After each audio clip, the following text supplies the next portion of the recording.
So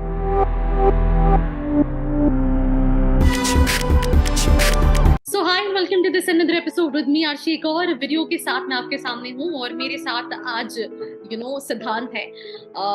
usually होता क्या है, जब भी हम कैट देते हैं तो हमारे ड्रीम कॉलेजेस होते हैं IMABC, right? And I think Siddharth is from one of those colleges.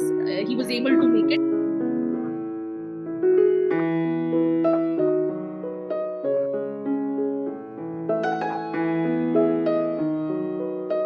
So Siddhant, first of all, I want you to introduce yourself, a little bit about yourself, and then we'll be moving to the questions. Hello everyone. I just completed my MBA from IIM Lucknow, and before that I had worked for 2 years with a bank based in Bangalore, and prior to that I had completed my mechanical engineering from NITK Surathkal. So moving to the phase of question, you have to score 99 plus percentile in CAT. I mean, I think a lot of aspirants are here who must be watching this video, जो CAT 2023 लिखने वाले हैं.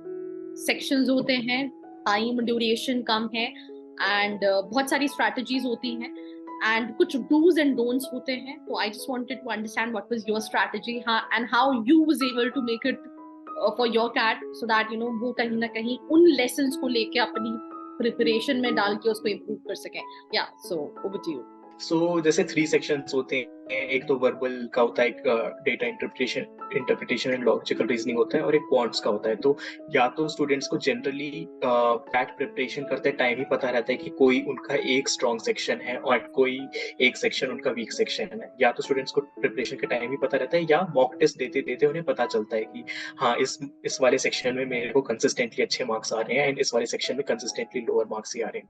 तो मैंने अपना strong section quants था मेरा, and week section मेरा वर्बल एबिलिटी में था. तो उसको कैसे मैनेज किया? तो कैट का जो एग्जाम होता है, it is not an exam कि जिसमें तुम्हें पूरे 100% क्वेश्चंस करने का एम होता है.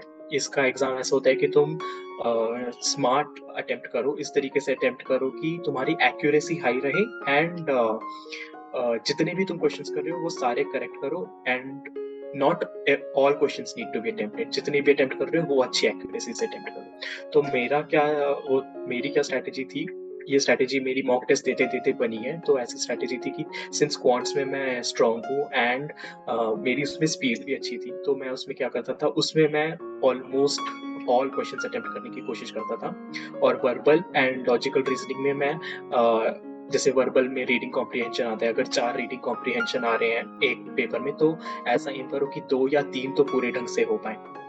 नॉट नेसेसरीली कि तुम 4 पूरे ढंग से करो, 2 या 3 तो कर पाओ. ऐसे ही लॉजिकल रीजनिंग में अगर 5 या 6 सेट आ रहे हैं एक पेपर में, तो 2 या 3 सेट तुम कंप्लीट कर पाओ. तो स्ट्रैटेजी ये होती है कि तुम आइडेंटिफाई कर पाओ कि ये वाला रीडिंग कॉम्प्रिहेंशन तुम्हें समझ आ रहा है, या वो फर्स्ट ग्लांस से ही पता चल जाना चाहिए कि ये वाला टॉपिक मेरे लिए सही है रीडिंग कॉम्प्रिहेंशन का अटेम्प्ट करने के लिए, या ये वाला में ज़्यादा डिफिकल्ट लग रहा है पढ़ने जस्ट फर्स्ट ग्लांस से ही. एंड इवन लॉजिकल रीजनिंग में जैसे कि कोई ग्राफ वाले क्वेश्चंस होते हैं, कोई ऐसे क्वेश्चंस होते हैं जिसमें अरेंजमेंट्स करनी है, कोई ऐसे क्वेश्चंस होते हैं जिसमें कुछ ब्लैंक्स फिल करने हैं. तो वो मॉक टेस्ट देते देते ही पता चल जाता है कि इन वालों में से कौन सा मेरे लिए स्ट्रॉन्ग पॉइंट है, and select those sets and attempt them. The strategy need not be attempting all the sets. The trick here is to identify the sets in which you are comfortable. तो मेरी strategy यही थी कि quants मेरे को full attempt करना है, and logical reasoning में से 2 या 3 सेट ठीक अटेम्प्ट करते हैं, एंड वर्बल में भी depending on time and reading comprehension कितना टफ या इजी लग रहा है ईच मुझे, तो उसमें भी 3 या 4 RCs अटेम्प्ट करता था. कुछ डू एंड डोंट्स जो स्टूडेंट्स को करने चाहिए, जो बिल्कुल भी नहीं करने चाहिए कैट के लिए. तो डूज तो फर्स्ट ऑफ ऑल यही है कि तुम identify your strong points, identify your weak points, and then within the 3 sections also identify which kind of questions are your strong points. So सबसे पहला तो ये तुम मॉक टेस्ट देते देते प्रिपरेशन करते करते ही सबसे पहला पॉइंट ये देखो.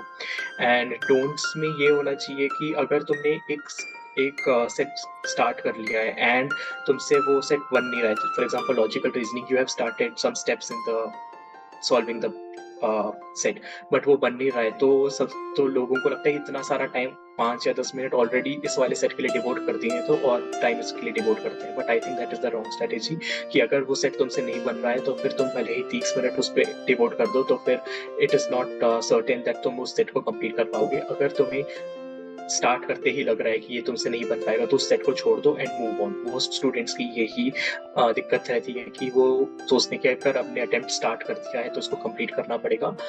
I think this they should not do. So this is something in the don'ts part, की उन्हें जस्ट बिकॉज उन्होंने एक सेट के ऊपर टाइम बिता दिया है तो they need not complete it. उन्हें लग रहा है कि नहीं हो पा रहा तो move on to the next set. ठीक है Siddhant, thank you so much for your time. It was lovely interacting with you, and definitely, I mean, and you made it, whatever you were aspiring for. But a lot of people, after watching this video, will put their 100% efforts to make it where you are currently. So thank you so much for your time. Thank you, Ashi. Thank you.